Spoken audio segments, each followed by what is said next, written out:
आगे से होगा, इसलिए पिया को खोजो निकट। तीरथ भरत कर्म आचारा, यह अटका में मग में, ये सब चीजें रास्ते में आपके चलने में अटका देंगी, मालिक की तरफ नहीं जा सकते इसमें।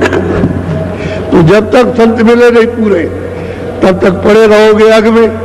जब तक पूरे महापुरुष नहीं मिलेंगे, जो मालिक से मिले वो, ये दाढ़ी और बाल वाले नहीं, यह धन और पढ़ने लिखने वाले नहीं, मालिक से मिलने वाली जो मनुष्य रूपी मंदिर में जीवात्मा है वो मिले, तब तो वे कहते हैं पापों से बच जाओगे। और ये आपको पापों से कोई नहीं बचा सकता। आप समझते रहो मेरे पाप गंगा स्नान से धुल जाएंगे, जमुना स्नान से धुल जाएंगे, कुएं के स्नान से, तालाब के स्नान से धुल जाएंगे, सूरज के पानी चढ़ाने से हमारे पाप धुल जाए, एक भी नहीं धुले। क्यों? कि पाप तो यहाँ है, ये अंतःकरण में जमा होता, तो यहाँ ना आग जा सकती है ना पानी जा सकता। यहाँ अगर आग और पानी चला जाता, तो जब शरीर तुम्हारा जलाया जाता तो आप जल गए, पाप जल गए। उसने ऐसी जगह पाप नहीं रखा, वहाँ कोई हथियार और कोई उंगली और कोई चीज वहां नहीं जा सकती उसको जलाने के लिए या काटने के लिए। ऐसी जगह रखा, तब तो हिसाब करेगा।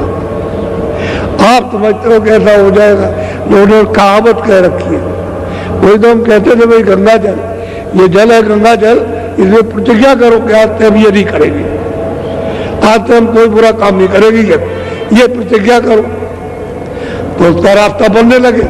तो वो तो प्रतिज्ञा करते नहीं हो। मंदिर में जाओ, प्रतिज्ञा करो कि आज से हम गलत काम नहीं करेंगे, हम जानते ही ये गलत कर रहे हैं, लेकिन अब हम नहीं करेंगे, तो आप रास्ता आपको मिलेगा।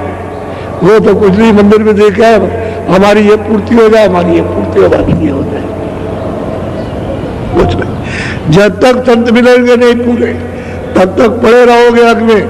नाम सुधा कभी, उसका रस कभी नहीं मिलेगा। और पाओ योनि खग में, खग कहते हैं पंछी, उस योनि में चले जाओगे, मनुष्य शरीर फिर मिलना नहीं कभी।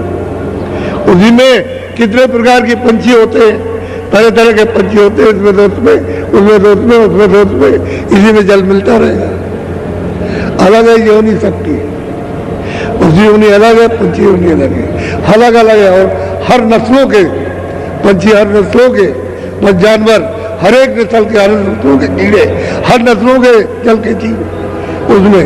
और फिर ज्यादा से ज्यादा पाप करोगे तो अस्थावर में उतर जाओगे। ये पेड़ आदि जो जंगलों में खड़े हुए उसमें उतार दिए जाओगे। तो बताओ कितने वर्षों तक कुछ अंत है उसका?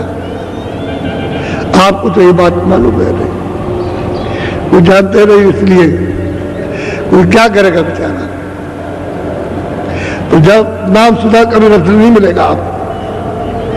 और कहते हैं कि भाई पंडित काजी देख से सब अटक रहे डगडग में, सब पंडित काजी सब के सब रास्ते में अटक रहे, सब के सब उनको कुछ नहीं मिल रहा।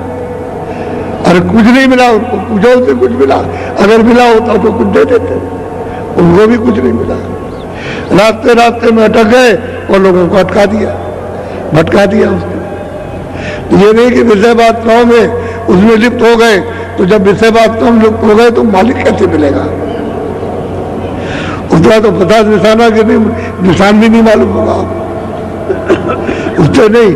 अगर मालिक से मिलना चाहते हो तो कहाँ मिलेगा? साथ तो कोई महापुरुष, कोई फकीर सच्चा मिल जाए, उसका दीदार करने वाला, जिसने खुदा का भी दीदार किया, जिसने रब का भी किया, जो अल्लाह अलग उसका भी किया और उसके परे का भी किया, और वो पहुंचा जाकर मालिक, वो मिलना चाहिए, वो फकीर मिलना चाहिए।